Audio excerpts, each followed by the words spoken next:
Salí a cenar como cualquier noche, defendí a 2 chicas de unos soldados extranjeros y terminé destruyéndoles la carrera por completo. Esa noche salí tarde del trabajo como casi siempre. Estaba agotado y solo quería comer algo rápido antes de volver a casa. Entré a un restaurante discreto que conocía bien. Uno de esos lugares tranquilos donde puedes sentarte solo sin que nadie te mire raro. Pedí una hamburguesa y una cerveza. No había mucha gente. Un par de mesas ocupadas. Al fondo, 2 chicas conversaban bajito. Cerca de ellas, 2 hombres con uniforme militar bebían y reían fuerte. Parecían fuera de lugar. No por el uniforme en sí, sino por cómo se movían, por cómo miraban. Se notaba que no eran de acá. Altos, piel clara, acento extraño. Uno de ellos se acercó a la mesa de las chicas con una sonrisa confiada. El otro lo siguió, al principio. Pensé que las conocían, pero la expresión de ellas me dijo otra cosa. Incómodas. Evitaban mirarlos directo. Una de ellas trató de seguir comiendo, pero el tipo no se alejaba. Observé sin intervenir. No quería meterme en lo que no me llamaban. Pero cuando uno de los soldados apoyó el brazo sobre el respaldo de la silla de una de las chicas y le susurró algo. Vi como ella se encogía un poco. Eso fue suficiente. Me levanté, caminé hacia su mesa sin hacer escándalo. Pregunté si todo estaba bien. La chica con el cabello liso me miró y asintió muy levemente, como si agradeciera que alguien interviniera. Uno de los soldados me miró de arriba abajo. Tenía esa sonrisa petulante que solo vi en tipos que se creen intocables. ¿Algún problema, amigo?, me dijo en español con fuerte acento. Le respondí que no, pero que si las chicas querían que se retiraran. Había que respetarlo. La otra chica dijo en voz baja que querían seguir cenando solas. El segundo soldado bufó como si le diera gracia. Se quedaron un momento más y luego se alejaron de mala gana. Volví a mi mesa. El corazón me latía rápido. No sabía si había hecho bien, si me había metido en un problema. No soy de los que buscan peleas. Pero la cara de alivio de las chicas valía el riesgo. Terminé mi comida en silencio, revisando de vez en cuando si ellos me miraban. No lo hacían. Seguían en otra mesa, bebiendo, hablando bajo. Parecían calmados. Pagué la cuenta y salí del restaurante con una sensación rara, como si algo no hubiera terminado. El estacionamiento era oscuro, mal iluminado. Caminé hasta mi auto, abrí la puerta y justo cuando iba a subirme, sentí un golpe seco en la espalda. Me tambaleé. Giré instintivamente y recibí un puñetazo directo en la mandíbula. Caí de rodillas. Era uno de los soldados. El otro llegó por detrás y me pateó en las costillas. Grité del dolor, pero no había nadie cerca. Me empujaron contra el auto. Me golpeaban sin decir nada, con furia contenida. No podía pensar. Solo trataba de cubrirme, de no desmayarme. La sangre me bajaba por la ceja. El dolor me nublaba todo. Un golpe más y creo que habría perdido el conocimiento. Logré empujar al más bajo de los dos. Se tambaleó, le pegué un puñetazo al otro. Apenas pude. Fue torpe, pero suficiente para ganar unos segundos. Me alejé tambaleando, escupiendo sangre. Uno quiso seguir, pero el otro lo detuvo. Se fueron caminando, sin apuro. Me quedé sentado en el suelo, respirando con dificultad. El pecho me ardía, el oído izquierdo zumbaba. Escuché pasos. Era un tipo que salía del restaurante. Me vio. Corrió hacia mí y me ayudó a levantarme. Me preguntó qué había pasado. No podía hablar bien. Solo dije militares, me atacaron, llamó a alguien por teléfono. 10 minutos después, mi amigo Lucas llegó en su coche. Me ayudó a entrar y me llevó directo a urgencias. En el hospital me atendieron rápido. Tenía una ceja abierta, costillas posiblemente fisuradas, golpes en el abdomen y un esguince en el tobillo derecho. El médico dijo que tuve suerte de no tener nada más grave, mientras me cosían. Lucas me miraba serio. ¿Quiénes eran?, preguntó. Le conté todo, entre pausas por el dolor. Él no dijo nada por un rato. Luego me soltó una frase que me daría vueltas por horas. ¿Vas a dejar que se salgan con la suya? Le respondí que no quería líos, que esos tipos eran soldados extranjeros, que seguramente estaban protegidos por algún acuerdo entre gobiernos. Lucas bufó. Por eso mismo tenés que hacer algo, porque si no, lo van a seguir haciendo. Mañana serán otras chicas, o vos de nuevo. Lo peor que podés hacer es callarte. Esa frase me tocó algo adentro. Me miré la cara en el espejo del baño del hospital. Estaba irreconocible. Moretones, sangre seca. Dolor en cada parte del cuerpo. Lucas insistió, conseguí el parte médico, las fotos. Hacé una denuncia. Hay cámaras en ese restaurante, seguro. Conseguí pruebas. Yo lo pensé toda la noche. No dormí. Cada vez que cerraba los ojos, veía las botas de esos tipos acercándose. La rabia crecía. A la mañana siguiente volví al restaurante. Me atendió el encargado. Le pedí ver las cámaras. Me dijo que no estaban disponibles. Le ofrecí no usar su nombre si me dejaba verlas. Dudó, pero aceptó. El video mostraba casi todo. Se veía a los soldados con las chicas, mi intervención, el cambio de mesa. Y, sobre todo, se veía claramente cuando salían después que yo. Uno de ellos me señaló, el otro lo siguió. Eso bastaba. Grabé el fragmento con mi CELULAR. Luego pedí el parte médico y las fotos oficiales del hospital. Ya tenía algo sólido. Faltaban los nombres de ellos. ¿Quiénes eran? ¿Cómo identificarlos? Esa misma tarde me puse a investigar. Busqué en redes sociales. Nada. Pero encontré una nota antigua del mismo restaurante. En la foto aparecían soldados uniformados de otro país. Reconocí a uno. Era el mismo. En la noticia mencionaban que estaban en una base local, como parte de un programa de entrenamiento conjunto. Eso explicaba el uniforme, también el acento, y el por qué se sentían tan impunes. Ya no eran dos tipos violentos, eran miembros activos de una fuerza militar extranjera. Fui a ver a un abogado. Le mostré todo. El parte médico, las fotos, el video, la nota de prensa. Escuchó en silencio, luego me preguntó, ¿querés justicia o querés ir a fondo? Le dije, las dos cosas. Me explicó que era complicado, pero no imposible, que necesitábamos exponer el caso, dejar registro legal y social, que los medios serían útiles, y que si lograba identificar a los agresores con nombre y rango, se podía armar una causa fuerte. Acepté. No había vuelta atrás. Lucas me acompañó a hacer la denuncia. Redactamos todo con detalle. Mencionamos el ataque, los testigos, las pruebas visuales. El abogado pidió que se contactara a la base militar extranjera. Sabíamos que no iban a cooperar de entrada, pero si la cosa se hacía pública, no podrían ocultarlo. Al salir de la comisaría, algo en mí cambió. Sentí que estaba recuperando el control, que no iba a quedarme como una víctima más. Iba a hacerles pagar. No pasaron ni 3 días cuando una nota anónima apareció en un portal local. Soldados extranjeros acusados de golpear a civil tras incidente en restaurante. No me mencionaba. Pero los hechos coincidían. Sabía que había sido Lucas. Él conocía al editor. Me llamó y me dijo, empezó el juego. Sonreí por primera vez desde el ataque. Ahora ellos iban a saber lo que era estar del lado débil. El lado que nadie defendía.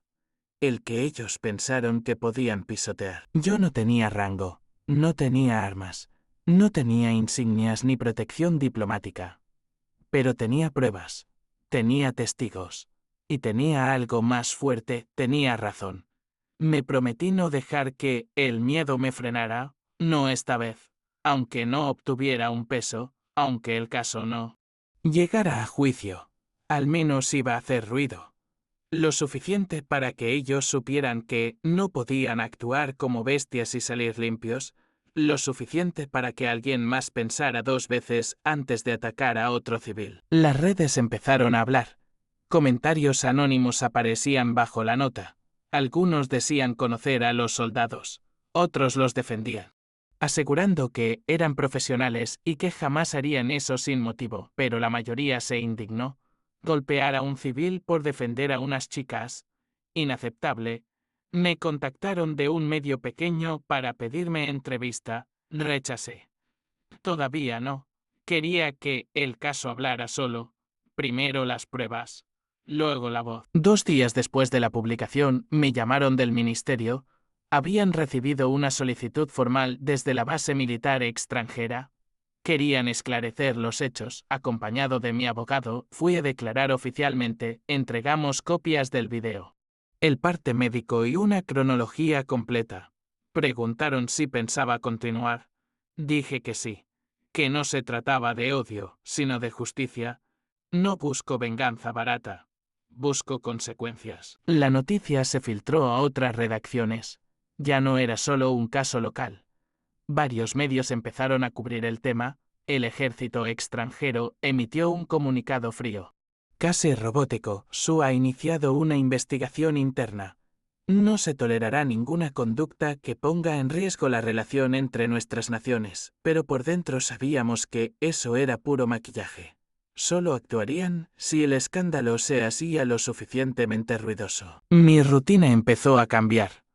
En el trabajo, algunos colegas me miraban raro, otros me felicitaban por no dejarme, pero no todos sabían. Yo no era famoso. Solo era el tipo que un día salió a comer y terminó en urgencias. Lucas me animaba a seguir. Me decía que esto era más grande de lo que creía, que había más gente como yo, que muchos eran golpeados, humillados o intimidados y que nadie hacía nada porque creían que no podían. Una noche, al salir del trabajo, los volví a ver. Estaban ahí, en la vereda, como si nada. Uniformados, relajados. Al principio pensé que era casualidad. Pero cuando me acerqué a mi auto, uno de ellos se adelantó. Se apoyó en el capó, sonriendo. El otro estaba a unos metros, vigilando. ¿Querés seguir con esta payasada?, dijo en voz baja. Podemos terminar esto ahora, sin más jueguitos. Yo no dije nada, pero ya tenía mi celular grabando. Pénsalo bien, insistió. Nosotros no perdemos. Siempre salimos bien parados. No querés convertirte en un problema para vos mismo. Lo miré. Le sonreí y me subí al auto sin decir palabra. Manejé directo hasta casa de Lucas. Le mostré el audio. Lo escuchó 3 veces. Me miró con una mezcla de orgullo y bronca. Esto es Sorol, me dijo, es una amenaza directa, en uniforme, en vía pública. Con esto, ya no es solo un caso de agresión. Es intimidación agravada. Mi abogado estaba extasiado. Quiso incluir la grabación inmediatamente en el expediente. Me advirtió que probablemente intentarían limpiar todo desde arriba, que habría presiones. Pero yo ya no pensaba ceder. Con ese audio en mano, decidimos filtrar un fragmento. Un medio más grande lo publicó con un título demoledor: Audio revela amenaza directa de soldados extranjeros a víctima de agresión. En horas, el caso explotó. La opinión pública se volcó. En redes, en programas de radio, en foros. Algunos seguían defendiendo a los soldados, pero ahora eran minoría. El video, las fotos y ahora el audio formaban una trilogía de pruebas que no podían ocultarse. Me contactaron otros 2 periodistas. Esta vez acepté. Grabamos una entrevista anónima, rostro pixelado, voz modificada. Conté todo. Desde el restaurante hasta el hospital. Desde el miedo hasta la decisión de pelear. Los comentarios eran brutales. Algunos exigían expulsión inmediata. Otros hablaban de romper acuerdos de cooperación. Yo no quería afectar tratados ni relaciones internacionales. Solo quería que pagaran por lo que hicieron, que dejaran de creer que estaban por encima del bien y del mal solo por portar uniforme, que supieran que el poder sin respeto no vale nada. A los pocos días, fui citado a declarar nuevamente, esta vez en presencia de representantes militares. Me miraban sin hablar. Tomaban nota. Escuchaban todo. Nadie intentó defender a los acusados. Nadie intentó desacreditarme. Pero el ambiente estaba tenso, al terminar. Uno de los oficiales me dijo, gracias por su valentía. No todos denuncian. Por dentro supe que algo se estaba moviendo, que las cosas no volverían a ser iguales para ellos. Lucas me llamó esa misma noche.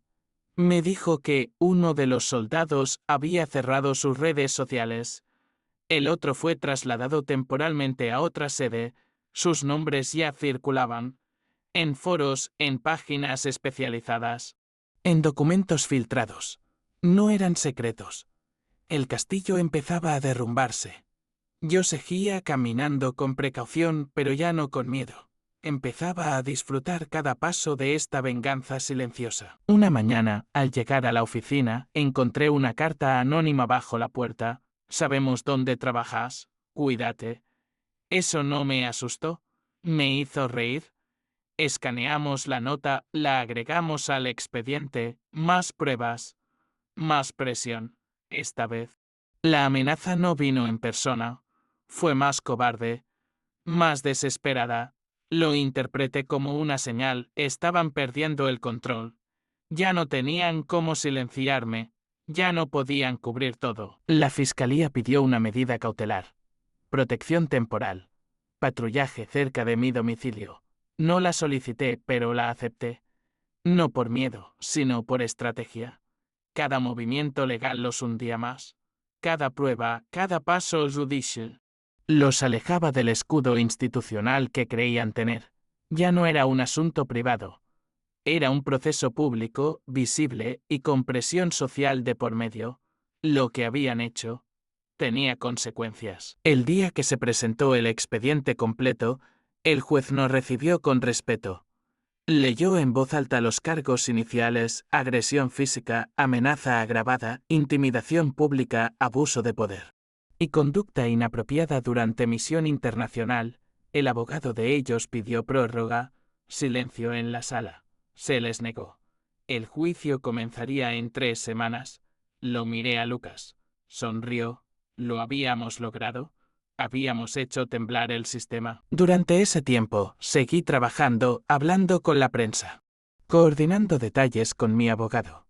Todo era metódico, preciso, como si estuviéramos desarmando un reloj suizo con pinzas quirúrgicas. Ellos no sabían cuándo llegaría el golpe final, pero yo sí. Lo estaba preparando con paciencia, paso a paso, porque la mejor forma de vengarse es que el enemigo vea cómo lo destruyen y no pueda hacer nada para evitarlo. Un día antes del juicio, recibí un correo, anónimo. Solo decía, nos vas a arruinar la vida. Sonreí, porque esa era exactamente la idea. Porque cuando alguien rompe tu cara, tu paz y tu confianza, no basta con verlos irse. Tenés que verlos perder lo que más valoran. En este caso, su carrera, su reputación, su imagen de intocables. Y yo no iba a parar hasta verlo con mis propios ojos. El día del juicio llegó. Me presenté con Lucas y mi abogado. Vestía sobrio, sin pretensiones. Entré al tribunal con la frente alta. Del otro lado, los soldados. Ya no eran tan imponentes. Uniformes impecables. Pero miradas cansadas. Rostros tensos. El público era escaso, pero los medios esperaban afuera. Las cámaras no podían entrar, pero sabían que lo que se decidiría ahí tenía peso. No solo para mí, también para ellos. El juez abrió la sesión con firmeza. No toleraría interrupciones ni juegos retóricos. Se leyó la acusación. Luego, la fiscalía presentó las pruebas, el video del restaurante, el parte médico, las fotos de mis lesiones, la grabación de la amenaza. Cada documento. Proyectado y explicado. Mis abogados hicieron su parte con precisión quirúrgica. Yo no necesitaba decir mucho. Mis heridas, las imágenes y los audios hablaban solos. La defensa de ellos intentó alegar malentendido cultural.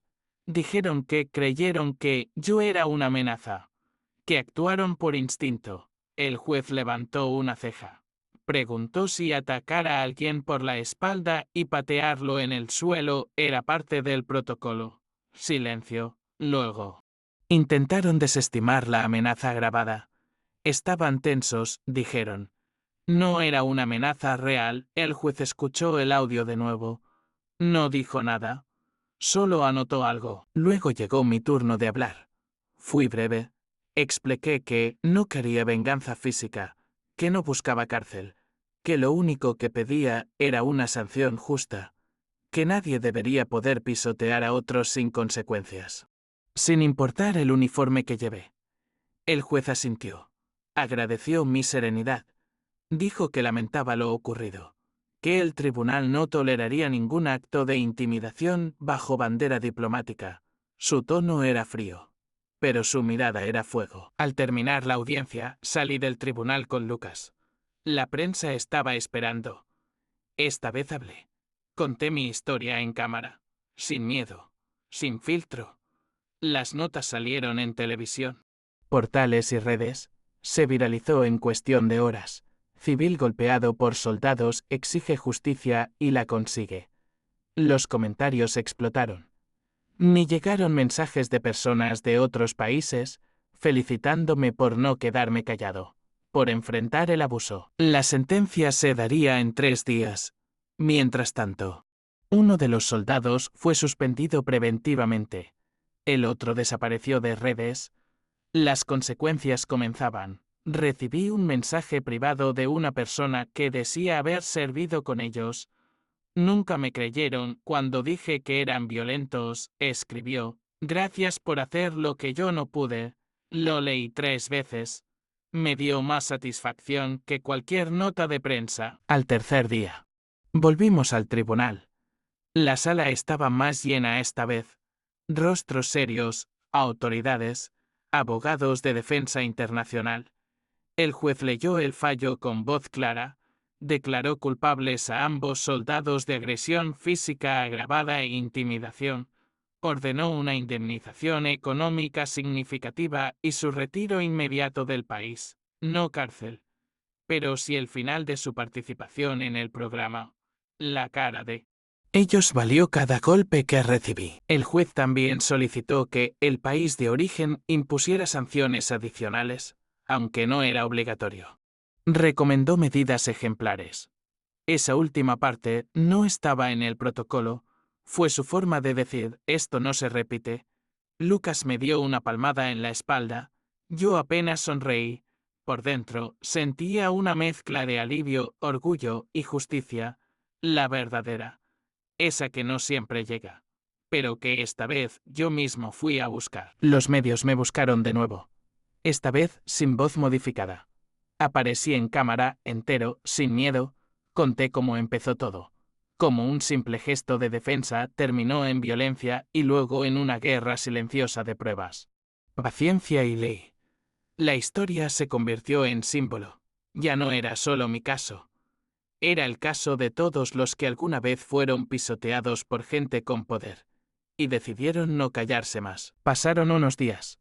La rutina volvió. Mi cara ya estaba mejor. Las marcas se desvanecían. Pero algo en mí había cambiado. Sentía que ya no era el mismo. Caminaba distinto. Dormía distinto. No por el trauma, sino por lo contrario. Por la tranquilidad que da saber que hiciste lo correcto aunque te costara. No fui valiente por instinto. Fui valiente porque me obligué a serlo. Porque entendí que si no lo hacía yo, nadie lo haría. Un día recibí una carta, oficial. Provenía del organismo internacional que supervisaba el programa militar. Me informaban que los 2 soldados habían sido dados de baja en sus funciones. Uno fue degradado, el otro suspendido sin sueldo por 6 meses. Ambos quedaban fuera de toda misión exterior. No podrían volver a pisar suelo extranjero en representación de su país. ¿Era todo lo que yo necesitaba leer? Cerré la carta y respiré hondo. No le conté a nadie, solo a Lucas. Nos sentamos en un bar, como siempre, y brindamos en silencio, no por venganza, sino por justicia, por cada persona que fue ignorada, atacada, humillada. Por los que no tuvieron fuerzas para pelear. Esa noche me acosté sabiendo que sí, tuve miedo. Pero lo enfrenté. No con golpes, sino con pruebas, con verdad y con paciencia. Y de eso duele más que cualquier puñetazo. Eso los destruyó por dentro. En redes. La historia siguió rondando. Cada tanto aparecían publicaciones nuevas, gente que contaba su experiencia. Algunos confirmaban haber visto cosas similares, otros simplemente decían gracias por hablar. Yo no respondía, solo leía, observaba. No quería protagonismo. Solo quería que quedara claro que esto no era impune, que cualquier civil tenía el derecho y el deber de alzar la voz, porque el respeto no se negocia, se exige. Empecé a recibir invitaciones a charlas, foros, encuentros sobre derechos civiles. Rechacé algunas, acepté otras. Nunca me vi como activista, pero entendí que contar la verdad era ya una forma de resistir, de dar ejemplo. No me importaba si eran 20 personas o 2000. Siempre decía lo mismo, no se trata de ser valiente, se trata de ser justo. Y si eso molesta a quienes están arriba, entonces es porque funciona. Volví al restaurante donde todo empezó. Me senté en la misma mesa.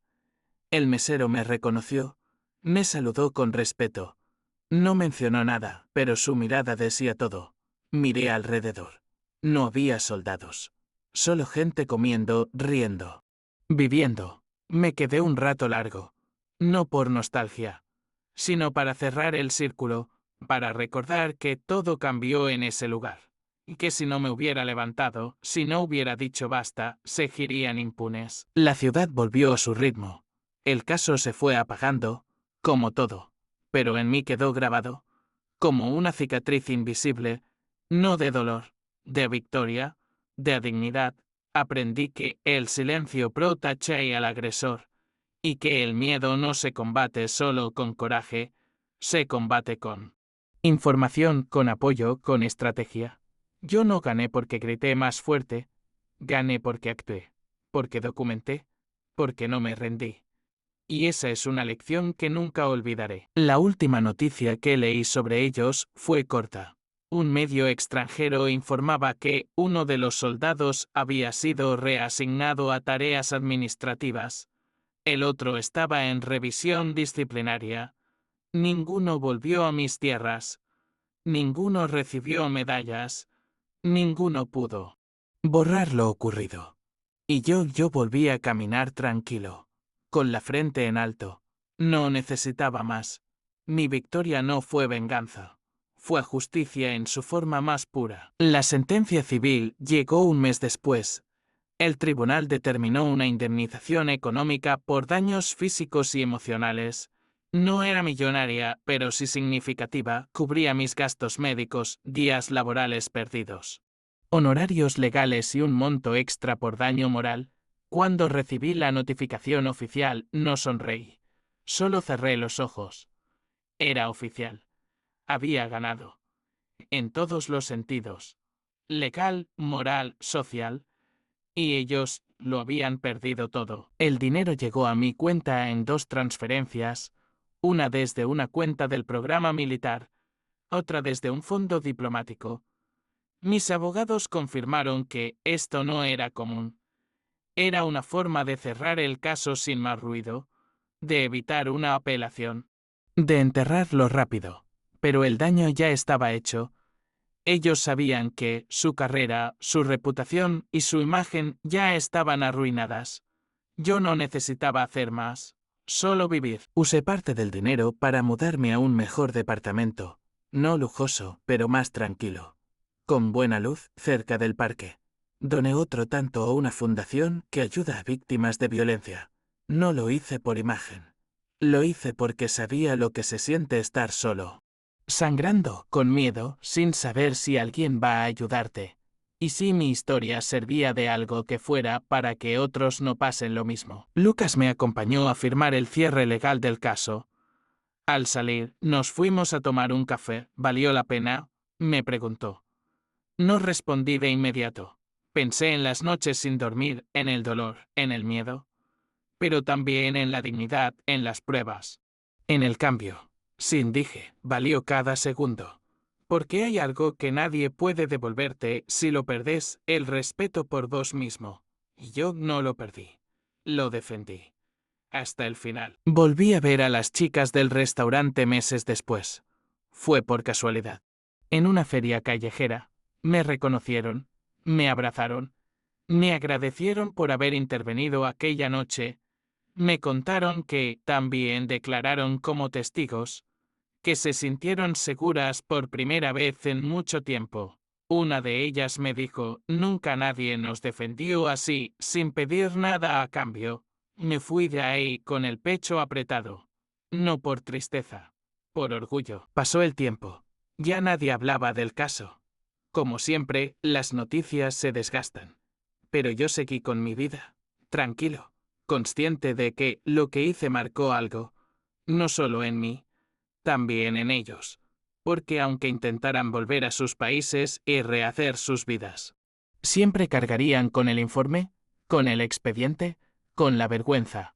Y eso, en su mundo de disciplina y jerarquía, era una condena mucho peor que unos meses sin sueldo. A veces me sentaba solo a releer todo. La demanda, los informes, las notas de prensa. No por rencor, sino para recordar, para no olvidar que, incluso una persona sola, sin uniforme, sin respaldo, puede hacer temblar a gigantes si tiene pruebas y determinación, que la justicia existe, pero hay que empujarla. Hay que sostenerla. Hay que construirla con cada paso, con cada palabra, con cada prueba entregada en silencio. Muchos me dijeron que tuve suerte, que podría haber muerto en ese estacionamiento. Es cierto. Pero también es cierto que sobreviví. Y no me escondí. No me fui a llorar a una esquina. No dejé que el miedo me callara. No permití que el poder de ellos pisara mi voz. Porque si alguien te ataca por hacer lo correcto, entonces lo correcto es lo que más les duele, y eso vale más que cualquier indemnización. Con el tiempo me convertí en alguien distinto, no más fuerte, no más valiente, solo más consciente. Aprendí a leer las señales, a actuar con estrategia, a no subestimar la fuerza de la verdad. Aprendí que hay momentos donde el silencio es traición, y que si nadie hace nada, entonces te toca a vos, aunque tiemble la voz, aunque tiemble el cuerpo, porque la justicia no espera. La justicia se construye. Me invitaron a una conferencia internacional sobre derechos civiles. Al principio dudé. No soy orador. Pero fui.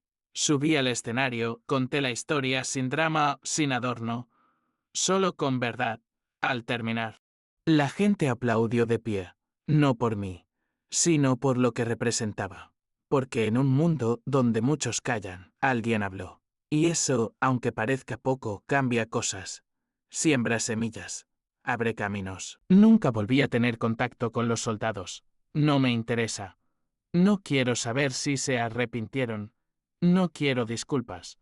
No necesito que me miren. Lo único que me importa es que el sistema funcionó, que no se archivó, que no se perdió en un cajón, que no se compró, que no se escondió. Mi historia está ahí. BVLIC.DOC aumenta de apunto y N toca BL y punto y eso me basta. A veces camino por el mismo restaurante. No entro, solo paso. Miro la puerta y sigo.